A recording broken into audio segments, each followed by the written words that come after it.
Salam alaikum. On continue notre série d'exercices sur les boucles en C et C++. À notre énoncé, donc c'est le 12e, il dit la chose suivante. Calculer la valeur binaire d'un entier positif. C'est-à-dire quoi? C'est-à-dire on souhaite réaliser un programme permettant à l'utilisateur d'entrer un entier positif, et par suite le calcul de la valeur binaire correspondante, c'est-à-dire la conversion de cet entier à son équivalent en binaire. Donc un petit rappel sur l'algorithme de conversion ou bien de calcul de la valeur binaire d'un entier positif. Donc à partir d'un entier positif, par exemple 20, 25, 30, 32, etc., on souhaite calculer la valeur binaire correspondante. Donc il s'agit là de refaire la division euclidienne de cet entier, donc de réaliser ou bien de refaire la division entière de cet entier par 2, vu que la base binaire est composée uniquement de deux valeurs, 0 et 1. Donc je rappelle, l'algorithme de conversion en binaire, de conversion d'un entier vers le binaire, se réalise comme suit. Donc on refait la division euclidienne de cet entier par 2.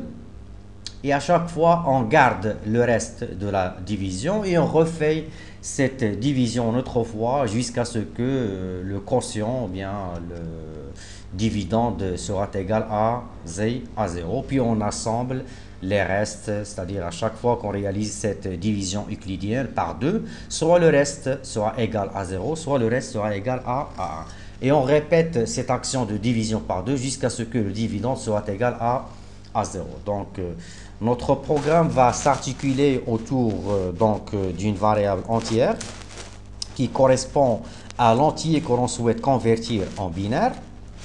On va construire sa valeur binaire au niveau d'une chaîne de caractères, donc je vais appeler par suite bin. Donc voilà, je crois que ce sont les variables dont j'aurai besoin. Le x qui correspond à l'entier que l'on souhaite convertir en binaire. La variable chaîne bin dans laquelle on va rassembler une suite binaire, qui correspond au caractère soit 0, soit 1, soit 1.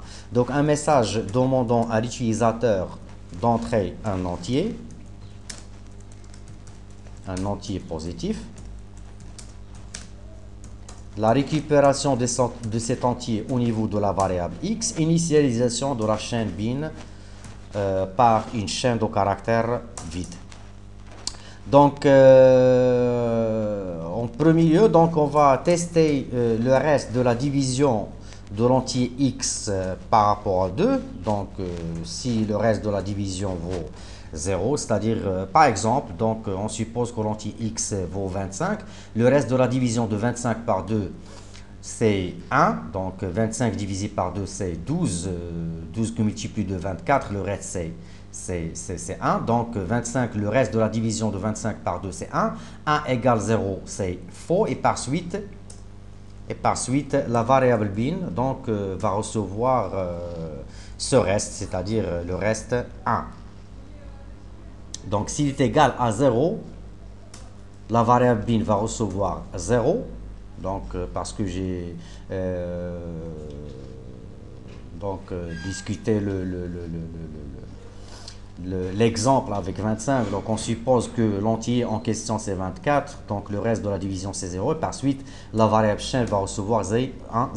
Le cas échéant, la variable chaîne, donc un else, c'est-à-dire si le reste de la division de x par rapport à 2 est différent de 0, c'est-à-dire si cette condition n'est pas satisfaite, la variable bin va recevoir la constante caractère, par exemple 1. Donc on souhaite refaire et après le calcul du reste de la division, on va récupérer dans notre variable x donc une nouvelle valeur qui correspond à son ancienne valeur mais divisée par 2. Donc un scénario, on suppose que le x vaut 25. 25, le reste de sa division par rapport à 2, c'est 1. 1 égale 0, c'est faux. Par suite, la variable bin va recevoir 1. Le x en question, c'est toujours 25. 25 divisé par 2, c'est une division euclidienne, bien sûr. 25 divisé par 2, c'est 12. la variable x va recevoir 12 et par suite ce test sera réalisé non plus par la première valeur, c'est-à-dire 25, mais par 12 et ainsi, hein, ainsi de suite. Donc on va boucler ce test et cette affectation tant que la valeur du x, c'est-à-dire du dividende x, est encore différente de 0. De 0. Et à la fin de cette boucle, on va afficher on va afficher la valeur binaire qui correspond donc en binaire, si vous voulez, ça c'est un message, la valeur binaire correspondante au x entré par l'utilisateur, la valeur binaire qu'on a construit au niveau de la variable bin. Donc un return avec 0, un return, et je ferme le bloc de la fonction main principale. Donc voilà, je sauvegarde mon programme, donc exercice je crois 12 ou bien 11, ouais, 12. Je compile et je réexécute. Donc voilà. On suppose que l'entier en question est 25. Donc, comme vous le voyez, la chaîne de caractère bin ou bien la variable bin a reçu uniquement le caractère 1. Donc, je crois que je dois effectuer les rectifications. Alors, si le x en question est 25 par exemple, donc le reste en premier lieu c'est 1. 1 différent de 0, donc la variable bin va recevoir 1. Le nouveau x va recevoir 12. 12 différent de 0, c'est vrai, donc il doit refaire l'action, donc 12, le reste de sa division par 2 c'est 0, 0 égale 0 c'est vrai.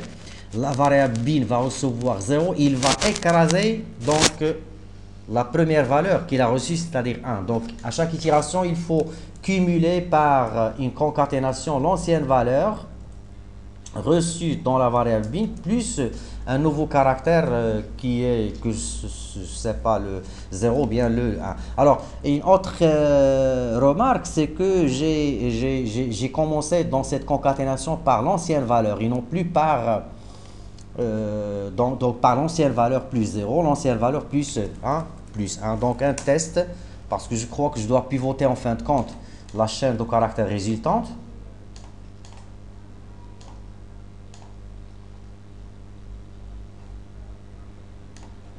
Donc je recompile, pardon. Donc 25 par exemple. Donc la suite binaire correspondant à l'anti 25 c'est 1 0 0 11. Donc je vais tester cette valeur en exploitant la calculatrice Windows.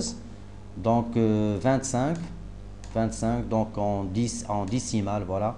25 en décimale, son équivalent en binaire c'est 11 11 0 0 1 et non plus 1 0 0 11. Alors comme vous voyez, la chaîne que j'ai construite par ma boucle, je dois la pivoter pour être identique à la valeur juste, d'accord, binaire de l'entier, hein, de l'entier 25, ou bien au lieu de cumuler l'ancienne valeur plus 0, ancienne valeur plus 1, donc je pivote donc le résultat au niveau de cette affectation par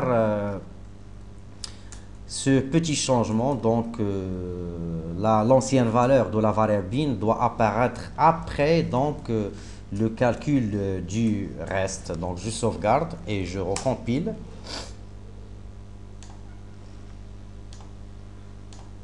Je réexécute, pardon. Je réexécute. Donc un test avec 25. La chaîne correspondante c'est 11 11 0 0 1. Donc je teste avec la calculatrice Windows.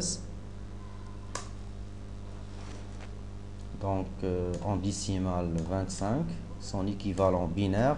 Voilà, c'est 11 11 0 0 1. Donc un dernier test ou bien deux autres tests avec deux autres entiers. Ben, je suppose que l'entier en question c'est donc 200. La valeur binaire correspondante, il est composé de 8 bits, je crois, donc 4 bits, voilà. Avec 255, donc c'est un octet complètement rempli par des 1, donc 4 bits composés uniquement des 1. Une autre exécution pour voir est-ce qu'il prend en charge donc la valeur 1, donc la valeur binaire c'est 1. Le 2, la valeur binaire c'est 10. Le 10, la valeur binaire c'est 1, 0, 1, 0. Voilà.